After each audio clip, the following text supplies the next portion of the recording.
really easy way for me to get him lost, and that's not great, because if you've got two parties that are separated, then you're starting to look for each other, but you think you're both in the right area, that's a problem. So landmarking can work, just make sure it's something that everyone knows and everyone is familiar with.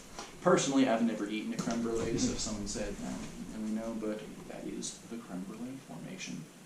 But like I said, really hard for us to get lost back here since we've been here before, and it's a pretty simple arcade as far as navigation.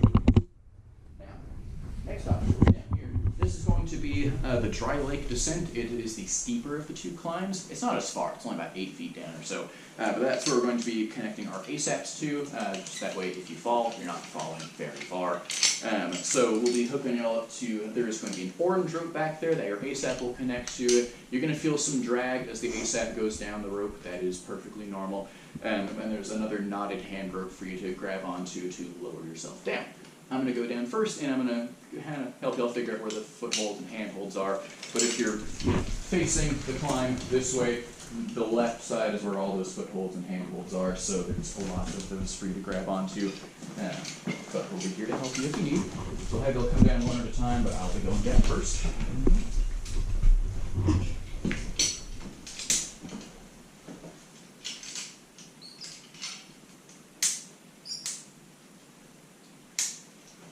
Do you want to connect and disconnect them all individually, or do you just want to use the same ASAP and pass it up and down? That's an option. Alright, I guess same ASAP. Yeah.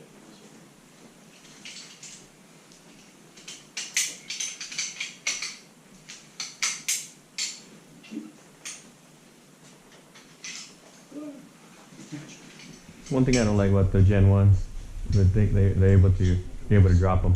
Yeah, so you've used ASAPs. Is that, so when you're talking about you climbing and there being a second line, is that usually what you'd have would be an ASAP or something like that? Yeah. The second line? Yeah, the Gen 1s were used, and then the Pencil came up with the Gen 2, and it's been like the norm. And for yours, do you have the thing where it's got like the breakaway cord? Yeah, we have to have that. Gotcha. Yeah, we used to have those, but like just it's such a small drop that it's Right. too much room for it to move. Yeah, too much room and too expensive. Yeah, right. We still have some, I just don't Yeah. use them at all.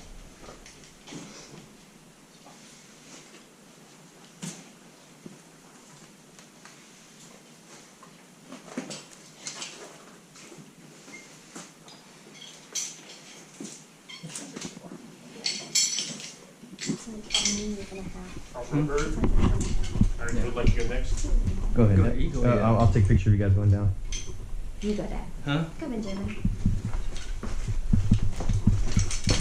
Whoa. Ooh.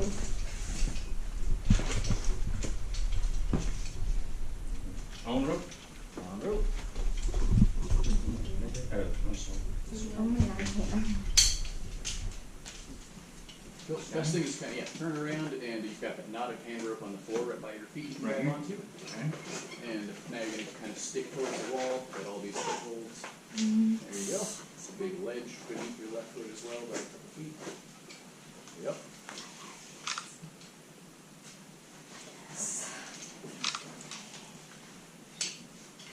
There you go. Your dad only went down 2 feet. What is it, 6 foot, 6 foot? Yeah. Alright, off rope. Off rope first. When you go next? Careful around here not to get like more down the walls. Yeah. Not a good thing, but yeah. One of the cleaner areas, yeah. Quote unquote. On rope? On rope.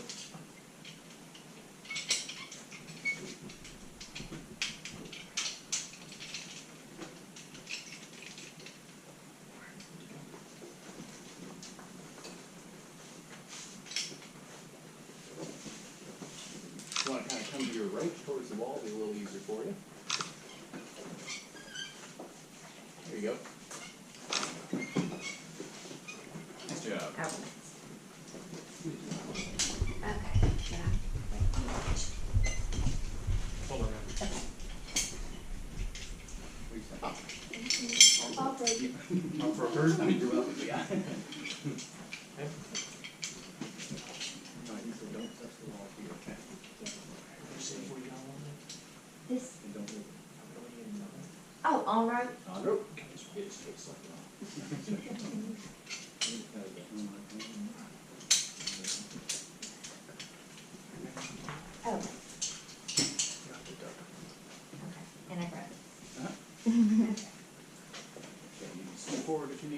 bunch of footholds over to your left on this wall.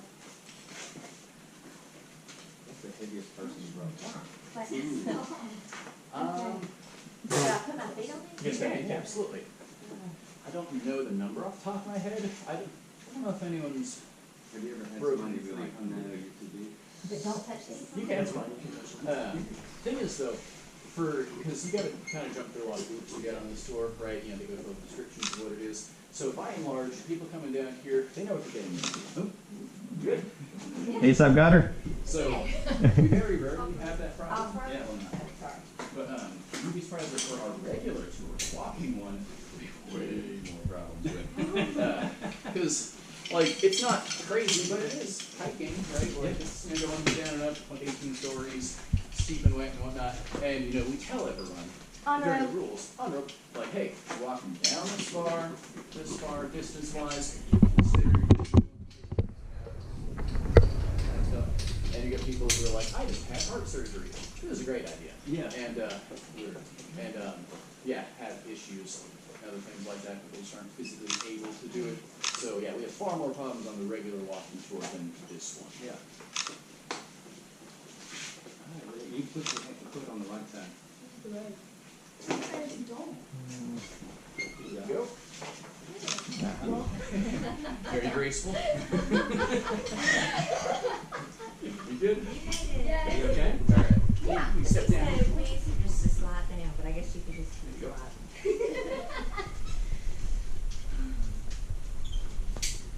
You heard your knee?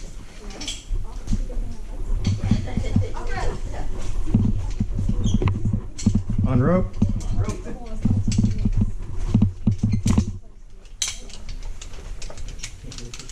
Alright, sir, there you go.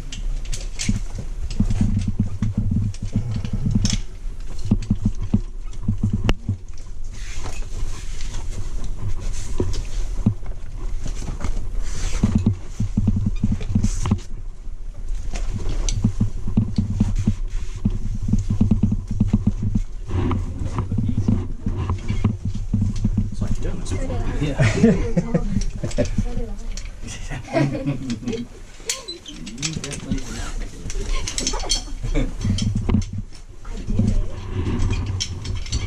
On rope. Everyone stare at Carson on the way down. He's watching you. He's just gonna jump one time and be done. I think this is the closest you're gonna get rappelling. Yeah.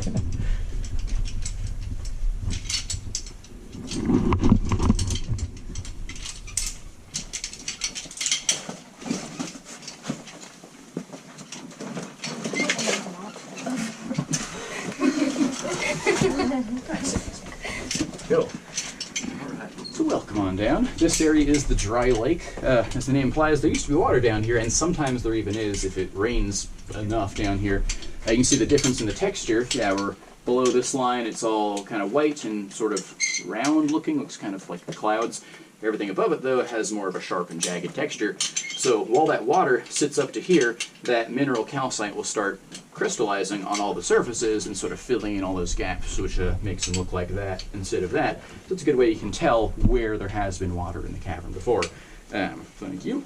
And it doesn't fill up with water frequently, but there was one time last year where we got a bunch of rain and the water was like maybe hip deep to me, so like pretty significant, but nothing too crazy. Is the water dirty or looking, or is it clear? Oh, but it depends. I mean, when it's undisturbed, it's very clear, like Yeah. crystal clear. But when there's silt and mud on the floor and you start walking through it, it clouds up immediately. Yeah. So it is very clean. It's just very easily disturbed when Gotcha. there's silt in it. Still not drinkable.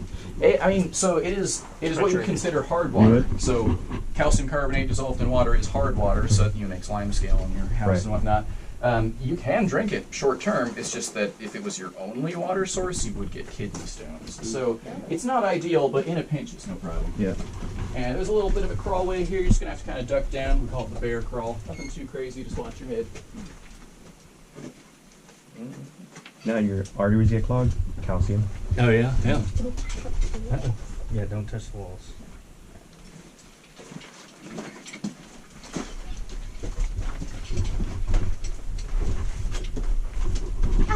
And we're getting hit. Bear crawl.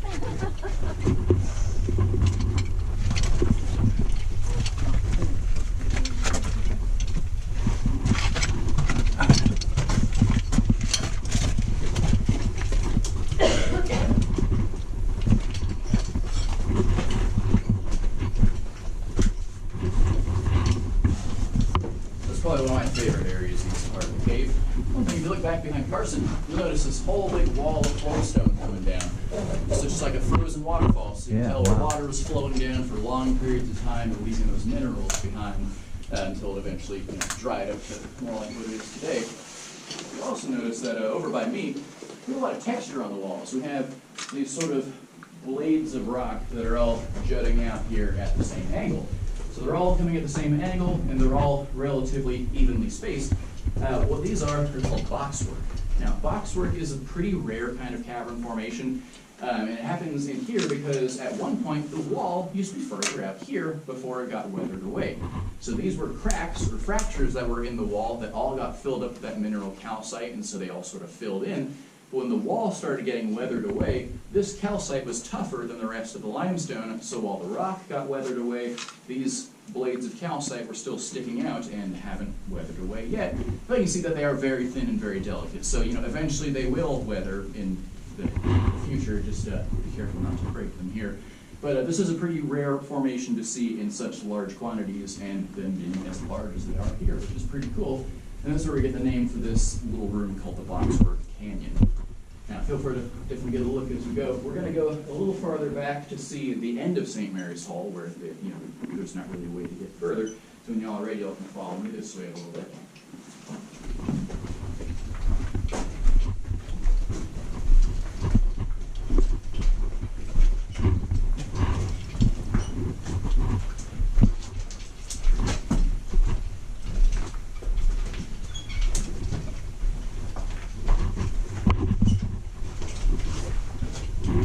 Back here you can see the passage gets pretty small, pretty quick.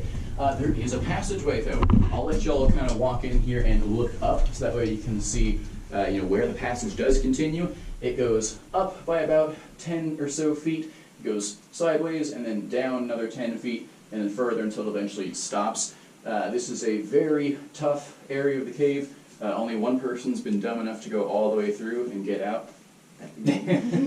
So yeah, if you want, you can kind of watch your head for these formations, but I'll let y'all kind of get down here. That way you can look up and see where the passage does continue.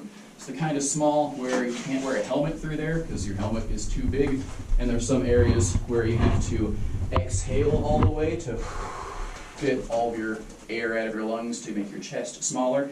So we're not going back there, but that is one of the more fun parts of the cave. So if y'all would like, y'all can step back there, look up, see where the cave goes. That is by far the closest I've gotten to getting stuck down here.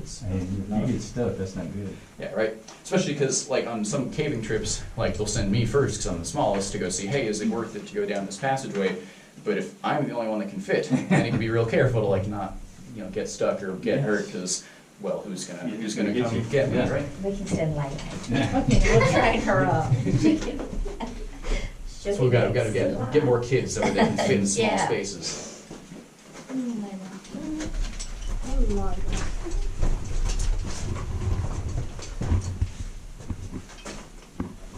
Oh yeah, that's tight. Not gonna be. I don't care how much air I let out. Not with that attitude. Oh, yeah. Wow. You've gone in through here, eh? What's that, sir? And you've gone in there, eh? Yeah, Ethan has. Like no matter how strong you are, you don't have to. Oh, but I have to grab. I went up, but I didn't go down here. Oh, man. So, Yeah, you're like, yeah. That's the smart decision. I'll just take your word on it. But think about it, right? If pioneers are all been that way. I know, yeah. If you want to see it or if you can, we're going to take our water break. Darkness. So if you want to have a seat around here, the person's got some water just in his bag. We'll pass out to you. Once you do find a spot to get comfy, you can take your gloves off. That way you don't get mud and stuff on your water bottles. And once we do get situated, we'll turn off all the lights so you can see the cavern in its natural state of total darkness.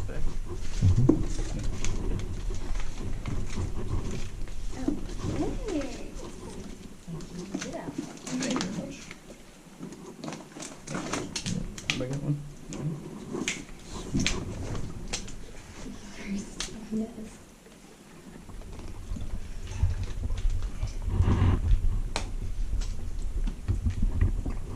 If I knew we were gonna do this, I would have brought my night vision goggles. Right? I'm glad you said that. I've got something to bring up about that when we turn the lights off. Carson, you got the time? I do have to talk. Do you want to know it? Yeah, please. Yeah. It's 10:30. 10:30, sweet. Plenty of time. All right, so yeah, when y'all get comfy, I'll be the last one with my light on, so y'all can go ahead and start turning yours off. I will ask that while we're in total darkness, please try not to move around too much, like